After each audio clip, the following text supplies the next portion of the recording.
Hartlik goeiemôre, mag die Here baie ryklik seën en sy wonderlike doel in die hart en lewe ook so bereik. Nou liewe vriende, 'n kalf word hulle met horings gebore. Ons sien so dikwels die horings by die kameelperde word hulle met horings gebore. En die antwoord is ja, hulle is die enigste dier wat met horings gebore word. Die horingkies bestaan uit kraakbeen en is met geboorte ongeveer 25 millimeter lank en netjies teruggevou. Dit skuif later in posisie en verhard daarna. 'n Kalf se horings is bedek met wollerige klossie hare dan. En dan, liewe vriende, die skedel van die kameelperd weeg op 10 jaar 7 kilogram swaarder as met geboorte en op 20 jaar weeg dit ongeveer 30 kilogram. Nou ja, so help dit hom ook as 'n wapen wanneer hy dit moet gebruik. Nou liewe vriende, vanoggend kom ons by die saak oor dit wat God in u wil bewerk. En natuurlik is ons geskape na die beeld van die Here en hierdie beeld is versteur met die sondeval. Maar wanneer iemand gered word en 'n kind van die Here word, dan is daar dinge wat die Here sekerlik in u moet herstel en in ons as sy kinders moet herstel, dat ons soos hy sal word om aan sy gebeeld gelykvormig te word dan ook.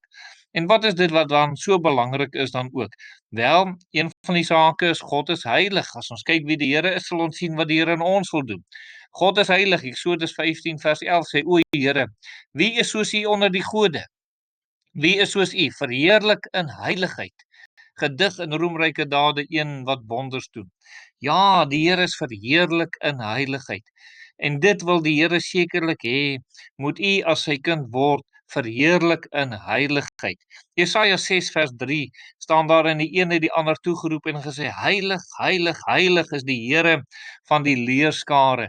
Die hele aarde is van sy heerlikheid vol. En hier kom het kind van die Here. Die Here wil hê, dit is wat mense ook oor u moet sê. Hulle moet sê dat jy heilig is, dat jy heilig lewe. Ja, God wil hê, met ander mense moet dit van u sê.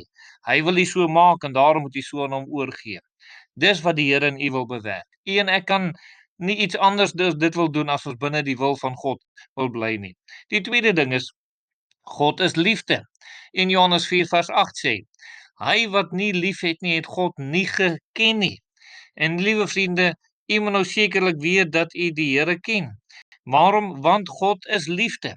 As iemand 'n kind van die Here geword het, dan wil die Here en dan stort hy sy liefde in ons harte uit vir ander mense. Ons kan nie anders as om dit uit te leef nie. Die Here wil hê dit moet in u lewe na vore kom.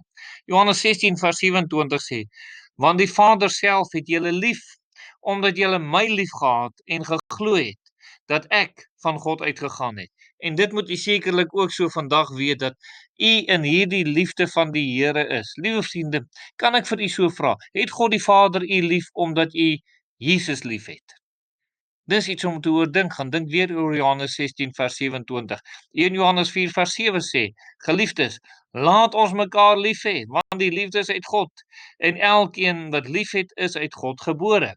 En liewe vriende, as u sê u ken die Here en u is 'n kind van die Here, kan u nie anders as om ander kinders van die Here lief te hê, om God se liefde te openbaar.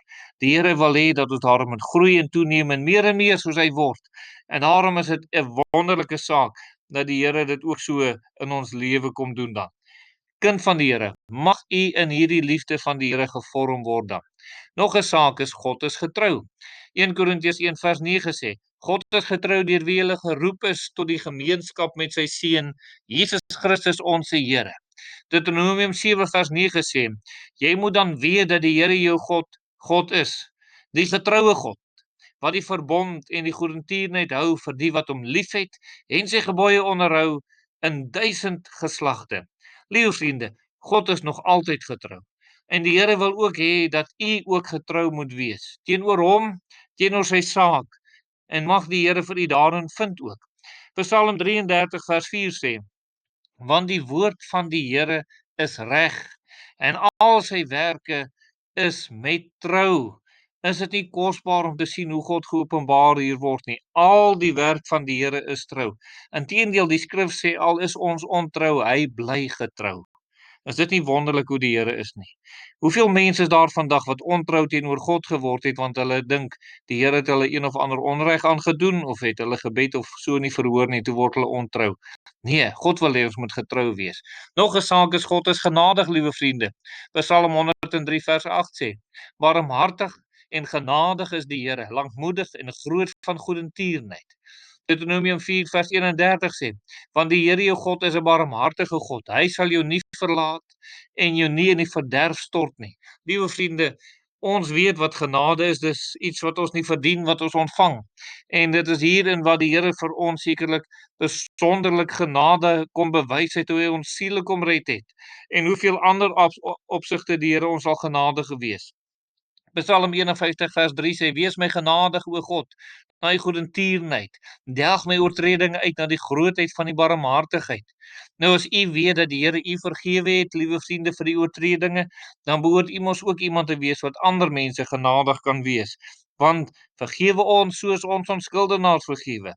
U sien, as jy die genade van God regtig ervaar het in die lewe, is dit nie moeilik om dit met ander mense te deel nie. Nog 'n saak van God is God is regverdig, liewe vriende. Deuteronomium 32 vers 4 sê, die rots, volkome is sy werk, want al sy weë is strafgerigte.